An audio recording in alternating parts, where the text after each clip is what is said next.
Welcome back students. मैं आपका teacher विपुल वर्मा और आज हम लोग अपनी क्लास को कंटिन्यू करेंगे। हमारा क्लास है क्लास 10 सीबीएसई एनसीईआरटी बुक और चैप्टर जो हम लोग पढ़ रहे हैं वो है आवर एनवायरनमेंट। इस चैप्टर में हम लोगों ने अभी पिछले वीडियो में ओजोन लेयर डिप्लेशन के बारे में देखा, जो कि एक इन्वायरमेंटल प्रॉब्लम है। तो इन्वायरमेंटल प्रॉब्लम की अगर हम बात करते हैं तो हम इस बात को पहले समझें कि इन्वायरमेंट में अगर किसी भी तरह का कोई चेंज होता है तो उस चेंज से हम लोग इफेक्ट होते हैं, उस चेंज का हम लोगों पे प्रभाव पड़ता है। और हमारा जो एक्टिविटीज़ होता है, हम जो एक्टिविटीज़ अपने डेली लाइफ में करते हैं, उस डेली एक्टिविटीज़ से इन्वायरमेंट में किसी तरह का चेंज होता है। तो हमारे एक्टिविटी से जो इन्वायरमेंट में चेंज होता है, हम उस चेंज को प्रॉब्लम के तौर पर यहां पर देखेंगे। और पहला प्रॉब्लम जो हम लोगों ने डिस्कस कर लिया है लास्ट वीडियो में, वो है ओजोन लेयर डिप्लेशन। और इस वीडियो में हम लोग जिस एनवायरमेंटल प्रॉब्लम की बात करेंगे वो क्या है? Waste disposal. बड़ा इंपॉर्टेंट टॉपिक है, बड़ा ही सिंपल है और निश्चित तौर पर इससे क्वेश्चन आने की पूरी संभावनाएं होती है। तो आप लोग प्लीज वीडियो को आसानी से आराम से देखें और समझने की कोशिश करें। तो सबसे पहले मैं स्टार्ट करूंगा। यहां पर मैंने लिखा है जो हमारा डेली का एक्टिविटी होता है, मतलब हमारा जो डेली का एक्टिविटी होता है, ह्यूमन बीइंग जो अपने डेली लाइफ में जो काम करते हैं, उन सभी कामों का रिजल्ट क्या होता है कि उसमें बहुत सारा ऐसा मटेरियल भी जनरेट हो जाता है जो कि हम लोग थ्रो कर देते हैं, फेंक देते हैं, जो हमारे किसी काम का नहीं होता है। तो हमारे किसी काम का नहीं होता है, अगर कोई ऐसा चीज जो हमारे किसी काम का नहीं होगा तो हम लोग यहां पर उसको कंसिडर करेंगे वेस्ट के तौर पर। क्या हम लोग बोलेंगे उसको? वेस्ट बोलेंगे, गार्बेज बोलेंगे। यानी जो चीजें हमारे काम की नहीं है, जो हमारे एक्टिविटीज के समय, हमारे किसी काम के समय प्रोड्यूस हो जाती हैं और जिसको हम लोग थ्रो अवे कर देते हैं, वो हमारे लिए वेस्ट बन जाता है, गार्बेज बन जाता है। हमारा टॉपिक भी है कि यह एक प्रॉब्लम है, इस वेस्ट, इस गार्बेज को हम से डिस्पोज ऑफ करेंगे। तो इन सब बातों को पूरी तरह से समझने के लिए हमारे बुक में जो एक्टिविटी दिया हुआ है, उस एक्टिविटी को सबसे पहले हम लोग स्टार्ट करते हैं। एक्टिविटी है 15.5। इस एक्टिविटी में हमें करना क्या है? एक्टिविटीज तो बहुत सारा होता है हमारे घर में, हमारे डेली एक्टिविटी तो बहुत सारा होता है। यहां पर हम अपने घर में किचन में होने वाले एक्टिविटीज के दौरान जो वेस्ट प्रोड्यूस होता है उसको कलेक्ट कर लेते हैं। ठीक है, इस एक्टिविटी में हम जो एक्टिविटी कर रहे हैं, यहां पर लर्नर्स जो एक्टिविटी कर रहे हैं, उस एक्टिविटी में हमें क्या करना है? हमारे किचन में होने वाले एक्टिविटीज के समय बनने वाले वेस्ट को हम कलेक्ट करेंगे। ये वेस्ट हमारा क्या हो सकता है? ये वेस्ट हमारा बचा हुआ खाना, स्पॉइल्ड फूड हो सकता है, खराब खाना हो सकता है, वेजिटेबल पील हो सकता है, बची हुई चाय की पत्तियां हो सकती हैं, दूध का पैकेट हो सकता है, एम्प्टी कार्टून हो सकता है, और भी बहुत सारे चीज होते हैं जो हमारे घर में वेस्ट के तौर पर प्रोड्यूस होते हैं, हम प्रोड्यूस करते हैं। एज ए स्टूडेंट हम प्रोड्यूस करते हैं। क्या होता है? वो वेस्ट पेपर होता है। घर में एम्प्टी मेडिसिन का बॉटल जो यूज हो चुका है वो भी वेस्ट बन गया है। मेडिसिन का स्ट्राइप्स जो होती है, मेडिसिन की जो पट्टियां होती हैं वो भी वेस्ट हो गया। बबल पैक्स भी वेस्ट होता है। बबल पैक किसको कहते हैं? जब हम लोग कोई चीज कुरियर वगैरह से ऑर्डर करते हैं या फिर कोई नया हम इस तरह का सोफिस्टिकेटेड इक्विपमेंट परचेज करते हैं तो हम क्या देखते हैं? उसके ऊपर में एक सेफ्टी प्रोटेक्शन के लिए एक बबल का पैक होता है, मतलब पॉलीथीन टाइप का, प्लास्टिक टाइप का चीज होता है जिसमें बबल्स होते हैं और उसको फोड़ने में, खेलने में बच्चों को काफी मजा आता है। ठीक है, तो वो यूज होने के बाद हमारे लिए तो वेस्ट बन जाता है, हम उसको थ्रो अवे कर देते हैं। इसके अलावा क्या चीजें हो सकती है? इसके अलावा फटे पुराने कपड़े हो सकते हैं, ब्रोकन फुटवेयर हो सकता है। तो हमारी लिस्ट इस तरह से और लंबी हो सकती है, लेकिन फिर भी हम यहां पर जितनी चीजों को मेंशन किए हैं, कम से कम उतनी चीज तो हमें अपने इस एक्टिविटी को स्टार्ट करने के लिए लेना है। तो हम इन सारी चीजों को कलेक्ट करेंगे और अब हम अपने एक्टिविटी में आगे प्रोसीड करते हैं। ठीक है, इन सारे वेस्ट के कलेक्शन के बाद हम लोग इन सारी चीजों को बरी कर देंगे, इन मटेरियल्स को बरी कर देंगे एक पिट में। चाहे वो हमारे स्कूल का गार्डन हो, गार्डन में हम कहीं पिट बना करके उसको बरी करेंगे, या घर पर भी हम इसको कर सकते हैं। अगर हम बाहर गार्डन में नहीं करना चाहें तो इस एक्टिविटी को एक फ्लावर पॉट में हम लेंगे और इन फ्लावर पॉट में इन चीज़ों को, जो कलेक्टेड वेस्ट है, उसको डाल करके लगभग 15 सेंटीमीटर सॉइल से कवर कर देगा। मतलब वो इतना कवर होना चाहिए, हमारा फ्लावर पॉट इस साइज़ का होना चाहिए जो सारे वेस्ट जो है सो सॉइल के नीचे 15 सेंटीमीटर चले जाए। अब चाहे पिट लिए हो, चाहे हम लोग फ्लावर पॉट में इस एक्टिविटी को कर रहे हो, तो ये जो हमारा मटेरियल्स है, जो हमारा वेस्ट मटेरियल है, उसको मॉइस्ट रखेंगे। ठीक है, और लगभग 15 दिन के इंटरवल के बाद हम इन चीज़ों को दोबारा वॉच करेंगे, दोबारा हम मिट्टी को हटा करके अपने उन वेस्ट को देखेंगे जो कि हम लोगों ने पिट में डाला था। तो ध्यान रहे कि इस पिट में लगातार हम थोड़ा थोड़ा पानी डालते रहें ताकि वहाँ ड्राई ना हो। ड्राई होने के बाद हमारा एक्टिविटी प्रॉपरली कंक्लूड नहीं होगा। इस एक्टिविटी को करने के बाद जो ऑब्जर्वेशन हम लोग देखेंगे वो क्या होगा, वो मैं आपको बताने की कोशिश करता हूँ। सबसे पहले तो आप क्या देखेंगे, कुछ मटेरियल, हो सकता है कि 15 दिन के बाद नहीं, आपने 30 दिन के बाद देखा, तो आप क्या देखेंगे, कुछ मटेरियल में चेंज होगा। Some materials begin to develop change whereas some remain unchanged. कुछ मटेरियल में किसी प्रकार का चेंज आपको देखने को मिलेगा और किसी में कोई चेंज आपको नहीं मिलेगा, वो अनचेंज रहेंगे। जिसमें आपको चेंज मिला था उन चीज़ों में आप किसी में क्या देखेंगे जो बड़ा क्विकर चेंज होगा, बहुत जल्दी ही बहुत सारा उसका आइडेंटिटी, पहले का आइडेंटिटी बिल्कुल बदल गया होगा। और किसी मटेरियल में, किसी वेस्ट में हो सकता है चेंज थोड़ा सा स्लो हो, जैसे कि स्पॉइल्ड फूड है, पेपर है, तो ये बड़ा जल्दी ही, टॉर्न क्लोथ अगर कॉटन का क्लोथ है तो बड़ा जल्दी ही उसकी आइडेंटिटी चेंज हो जाएगी, आप उसमें क्विकर चेंज महसूस करेंगे। देखिए ऑब्जर्वेशन हम लोगों ने यहाँ पर 2 देखा कि कुछ मटेरियल में चेंज होगा 15 दिन के बाद और कुछ मटेरियल में चेंज नहीं होगा। जिनमें चेंज हुआ भी था उसमें कुछ में चेंज क्विकर होगा और कुछ में चेंज स्लो होगा। तो 2 बात को लेकर चलेंगे, चेंज होने वाले मटेरियल और चेंज नहीं होने वाले मटेरियल। ठीक है, अब इस एक्टिविटी को मैं आगे बढ़ने से पहले थोड़ा सा हम लोग अपने पीछे के नॉलेज को जरा देखते हैं। After this let us look back to our previous knowledge about break down of food molecules by enzyme. हम लोग जानते हैं, हम जो फूड कंज्यूम करते हैं, डाइजेस्ट करने के समय में हम फूड के मॉलिक्यूल्स को, पार्टिकल्स को हम लोग ब्रेक डाउन करते हैं। हमारे बॉडी में ये कॉम्प्लेक्स फूड मॉलिक्यूल एंजाइम के ज़रिए डाइजेस्ट हो जाते हैं और डिफरेंट एंजाइम्स रिस्पॉन्सिबल होते हैं ब्रेक डाउन करने के लिए एक पर्टिकुलर फूड मॉलिक्यूल को। जैसे अगर हम कार्बोहाइड्रेट की बात करें तो कार्बोहाइड्रेट को ब्रेक डाउन करने के लिए, ग्लूकोज में कन्वर्ट करने के लिए हमें अमाइलेज की ज़रूरत होती है। प्रोटीन को हमको चेंज करने के लिए, ब्रेक डाउन करने के लिए पेप्सिन और ट्रेप्सिन जैसे एंजाइम की ज़रूरत होती है। ठीक है, तो हम यहाँ पर एक्टिविटी में थोड़ा सा हट करके इस बात को सोच रहे हैं कि किसी भी मटेरियल के नेचर को चेंज करने के लिए, जैसा कि हम लोगों ने डाइजेशन में देखा है, तो उसके मटेरियल के नेचर को चेंज करने के लिए हमें कुछ ऐसे सब्सटेंस की ज़रूरत होती है जिसको हम लोग एंजाइम बोलते हैं, और ये एंजाइम उस मटेरियल को क्या कर देता है, ब्रेक डाउन कर देता है। देखिए एंजाइम का डेफिनेशन आपके लिए लाइफ प्रोसेस चैप्टर में भी इम्पॉर्टेंट है, फिर भी मैं इसको यहाँ पर बता रहा हूँ। एंजाइम्स को हम लोग एज अ बायो कैटलिस्ट देखते हैं और ये अपने एक्शन में स्पेसिफिक होते हैं, मतलब हर एंजाइम अलग अलग सब्सटेंस के लिए अलग अलग होता है। जैसे कार्बोहाइड्रेट के लिए अमाइलेज है, प्रोटीन के लिए अलग एंजाइम है, फैट्स के लिए अलग एंजाइम होते हैं। तो जो स्पेसिफिक एंजाइम जो होते हैं वो अलग अलग सब्सटेंस के लिए पर्टिकुलर होते हैं जो उनके ब्रेक डाउन के लिए रिस्पॉन्सिबल है। अब जैसे कि हम बात करते हैं ग्रास की, अगर हम मान के चलिए कोई ह्यूमन कोई ग्रास खाता हो तो ग्रास से एनर्जी कंज्यूम नहीं कर सकता है। हम जब फूड कंज्यूम करते हैं तो फूड को हम ब्रेक डाउन करते हैं। फूड को ब्रेक डाउन करने के लिए हमें कुछ पर्टिकुलर एंजाइम की ज़रूरत होती है। कार्बोहाइड्रेट को ब्रेक डाउन करने के लिए हमें एमाइलेज की ज़रूरत होती है। एमाइलेज हमारे कार्बोहाइड्रेट को ब्रेक डाउन करके एनर्जी में कन्वर्ट कर देता है।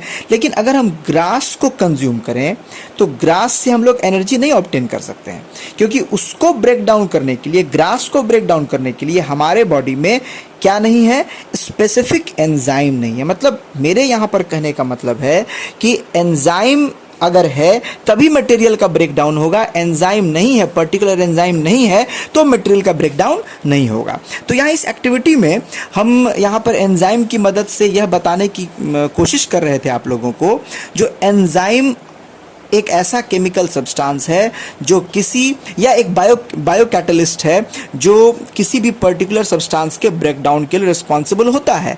तो हम लोगों ने जो पिट में, या हम लोगों ने जो फ्लावर पॉट में बहुत सारे वेस्ट को जो डाल करके बरी किया, उसको जो मिट्टी में डाला, और 15-20 दिन के बाद जब हम लोगों ने उसके अंदर होने वाले चेंज को गौर किया तो देखा जो प्लास्टिक वाले जो चीज़ थे, जो थोड़ा प्लास्टिक मटेरियल के थे या फिर बेसिकली प्लास्टिक थे, वो ब्रोकन डाउन उनका नहीं हुआ, उनका ब्रेक डाउन नहीं हुआ।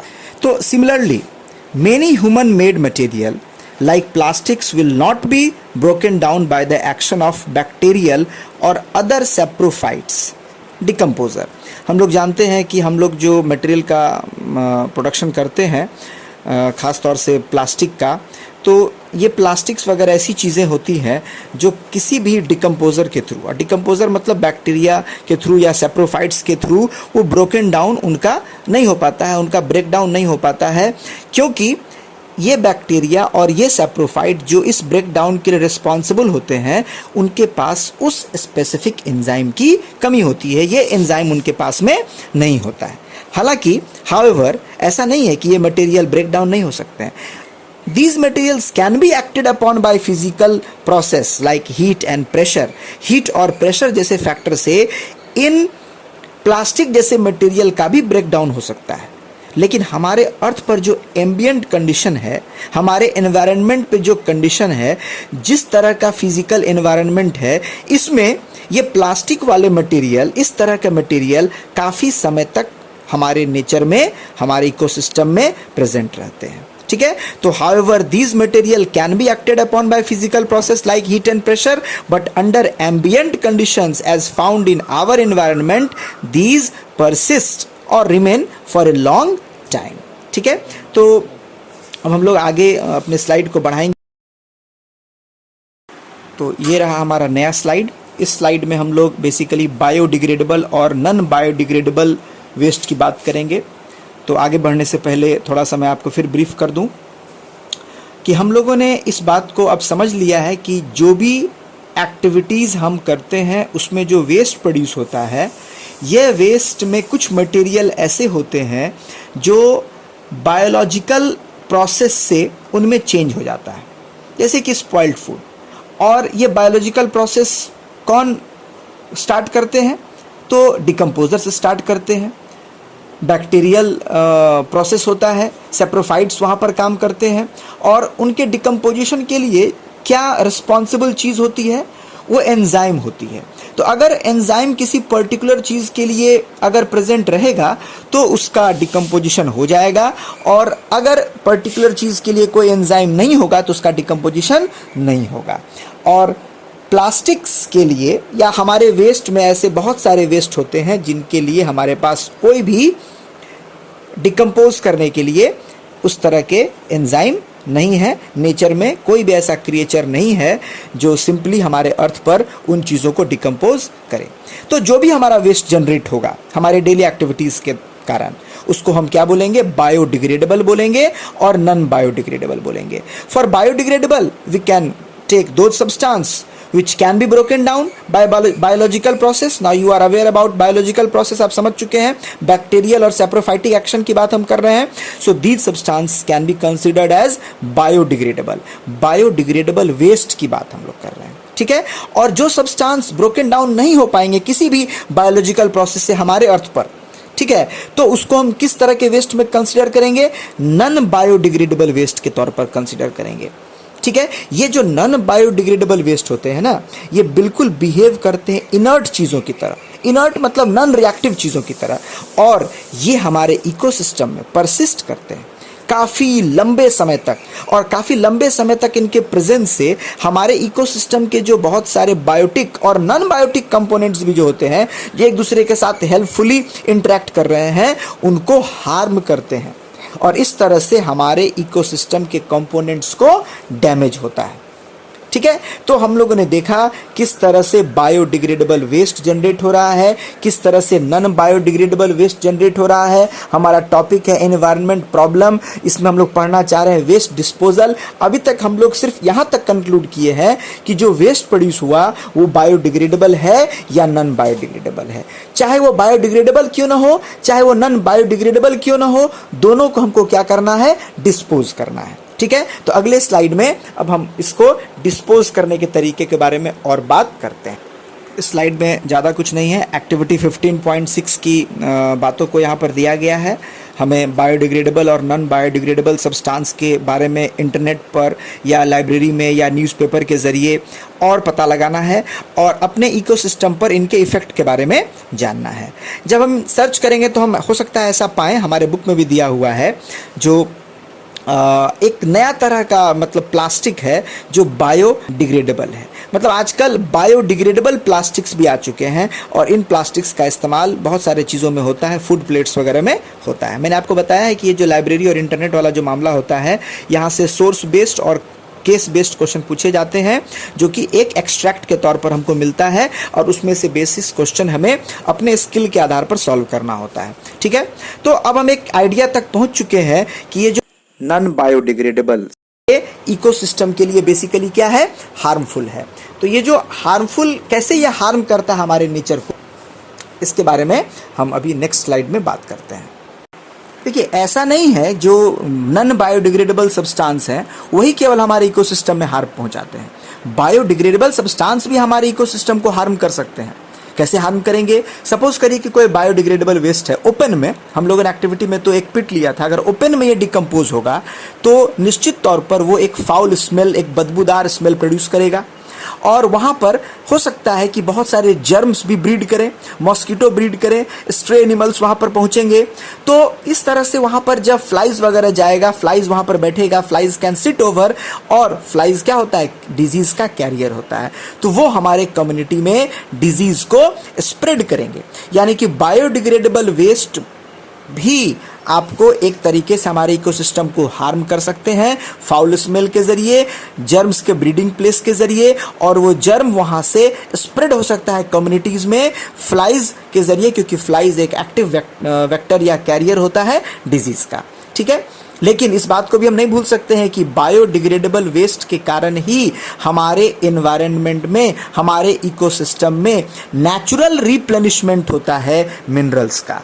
अगर ऑब्जेक्ट्स डिग्रेड नहीं करें, अगर मटेरियल्स डिग्रेड नहीं करें, तो फिर वो हमारे नेचर में मिनरल को रिप्लेनिश नहीं करेंगे। ठीक है, इन द अपकमिंग वीडियो हम लोग इस बात को देखेंगे कि आखिर किस तरह से यह जो हमारे पास में गार्बेज आ गया, यह जो हमारे पास में वेस्ट आ गया, चाहे वो बायोडिग्रेडेबल हो चाहे वो नॉन बायोडिग्रेडेबल हो, दोनों एक तरह से हमारे इकोसिस्टम के लिए थ्रेट है। उसको हमें रिमूव करना है, उसे हमें डिस्पोज करना है। तो हम कैसे इसको अब डिस्पोज करेंगे, इसके लिए मैं आपको इसका वीडियो का सेकंड पार्ट बनाऊंगा, अलग पार्ट में, डिफरेंट आने वाले वीडियो में मैं आपको इस बात को समझाने की कोशिश करूंगा कि किस तरीके से एक्टिविटी के ज़रिए हम लोग इन वेस्ट को प्रॉपरली डिस्पोज कर सकें, उसको सही जगह पर रख सकें, जिससे कि वो हमारे इकोसिस्टम पर कोई बैड इफेक्ट न डाले।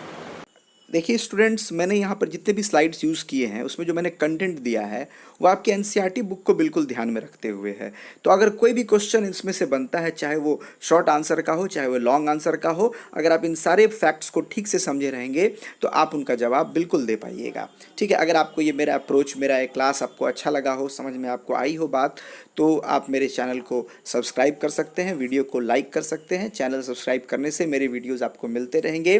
मैं एनसीईआरटी बुक पर जितने भी टॉपिक्स हैं उनके मैं वीडियोस लगातार बना रहा हूं, तो सब्सक्राइब करने से ये वीडियोस आप तक जल्दी पहुंच जाएंगे। Thanks for watching my class.